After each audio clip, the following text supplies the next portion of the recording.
सार कह लो। इसी का निबेड़ा कबीर सागर में पहली ही लाइन में बोला गया कि सत्य नाम है सार, बूझो संत विवेक करी, उतरो भवजल पार, सतगुरु का उपदेश यही, कि वो सतनाम ही सार है।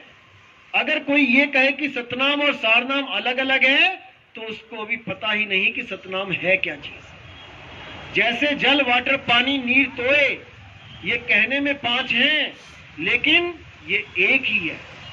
इसी तरह परमपिता परमात्मा कह लो, सार नाम कह लो, सतनाम कह लो, अखंड नाम कह लो, पार ब्रह्म कह लो, पूर्ण ब्रह्म कह लो, वो एक ही वस्तु है और उसी वस्तु को ढूंढना हमारा लक्ष्य है। अगर हमने इस लक्ष्य को नहीं प्राप्त किया तो मेरे भाई 84 सामने है। ऐसी ऐसी जूनों में जाना पड़ेगा कि लहरा बदाना।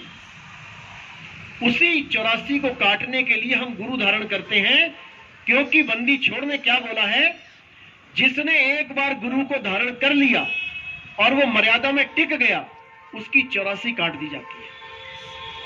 100% 84 काट दी जाती है, क्योंकि वो संस्कार ही इतने दिव्य दे दिए जाते हैं उस जीव को कि वो 84 में जा ही नहीं सकता।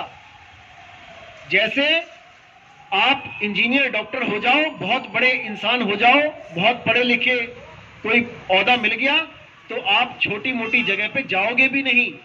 जहां पे कोई भिखारी बैठ के खाना खा रहा है आप वहां नहीं जा पाओगे, क्योंकि आपके अंदर इतनी क्षमता हो जाएगी, इतना आपका संस्कार बढ़ जाएगा कि आप हमेशा खाना खाने होटल की तरफ दौड़ोगे। तो ये संस्कारों का खेल होता है मेरे भाई। तो गुरु क्या करता है, संस्कार जगाता है आपके। जब आपके संस्कार जग गए फिर 84 कट गई। इसीलिए बोला है कि धनी निर्धन हो सके पर रहे संत का संत। वो धनी भी होएगा, निर्धन भी होएगा, लेकिन वो संत का संत रहेगा। अगर एक बार भी उसने भक्ति स्टार्ट कर दी, भक्ति बीज पलटे नहीं, जुग जाए अनंत, अनंत युग बीत जाएंगे, आपको इंसान जन्म ही दिया जाएगा। अगर आपने भक्ति स्टार्ट कर दी तो अगर सत भक्ति में आप आ गए तो समझ लो आपकी 84 खत्म। अब आपने केवल भक्ति करनी है, इंसान जन्म मिलेगा। इतना बड़ा सुख है सत भक्ति में।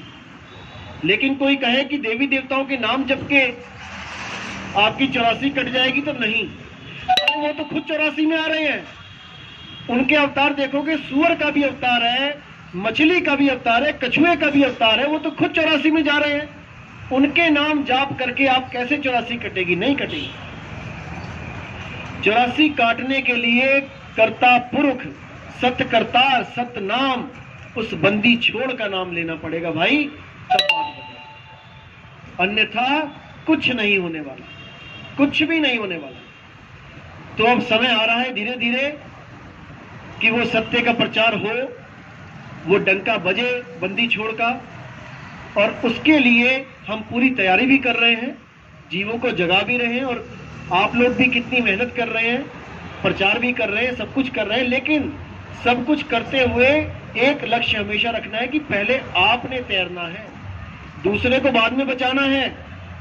दूसरे को बचाने के चक्कर में ये ना हो कि आप तैरना छोड़ दो, सीखना छोड़ दो और बचाने में ही रह जाओ, तो डूब जाओगे। आप तरे औरों को तारे, तब बात बनेगी। तो गुरु ने जो नाम दिया है सबसे पहले वो आपने सिमरन खुद करना है। जब आपको उसका अनुभव हो जाएगा उसके बाद आप जगाओ, फिर जोत से जोत जितनी मर्जी जगाओ, लेकिन अपने लिए समय जरूर निकालो। प्रचार में कोई, मैं ये नहीं कह रहा ना करो, अच्छी बात है, करो, जीवों को जगाओ, लेकिन पहले खुद भी तो जागो। तो यही हमें कमी रह जाती है कि हम दूसरों को जगाने में लग जाते हैं लेकिन खुद नहीं जागते, यही कमी है। तो सबसे पहले अपना कल्याण करो, फिर सारे समाज का कल्याण करो, सारे देश का कल्याण करो, पूरी सृष्टि का कल्याण करो। ये आप ही कर सकते हो और कोई नहीं कर सकता। एक जीव ही जीव का सहारा है। आत्मानो आत्मेदि प्रतीत, साफ बोल दिया है। तो आप सब कुछ करो लेकिन अपनी भक्ति भी जरूर करो, और सत भक्ति करो, पूरे दृढ़ विश्वास के साथ करो। क्योंकि ये अधूरे गुरुओं के जो शिष्य हैं, ये देखो आपको पूरा भ्रमित करने की कोशिश करेंगे, क्योंकि ज्ञान तो इन्होंने भी समझ लिया है, ऐसी बात नहीं कि नहीं समझ पाए हैं। लेकिन लोक लाज बहुत बड़ी दीवार होती है सत्य को अपनाने में। अगर किसी ने लोक लाज कर ली तो मेरे भाई वो सत्य को प्राप्त नहीं कर सकता। इसीलिए बोला गया है, आना कबीर पंथ में खाला का घर नहीं, आते हैं यहां सूरमा जिसको लोक लाज का डर नहीं। जो लोक लाज से परे हो जाता है वही सत्य को जानेगा, वही परमात्मा को प्राप्त कर पाएगा। इसलिए बिल्कुल लोक लाज में नहीं रहना है कि कोई कहे कि यार इसने 10 गुरु बना लिए, अब तक ये 11वां ढूंढ रहा है। कोई बात नहीं, आपका बच्चा 12वीं पढ़ता है तो 11 गुरु वो भी ढूंढ चुका है, 12वां गुरु उसको भी अलग मिलेगा, आगे कॉलेज में जाएगा उसको भी अलग मिलेगा। तो उसकी कोई उसमें नुकसान नहीं है, उसका फायदा हो रहा है, वो आगे से आगे बढ़ रहा है और वो गुरु की पहचान करके सतगुरु की तरफ जा रहा है। सतगुरु कौन है?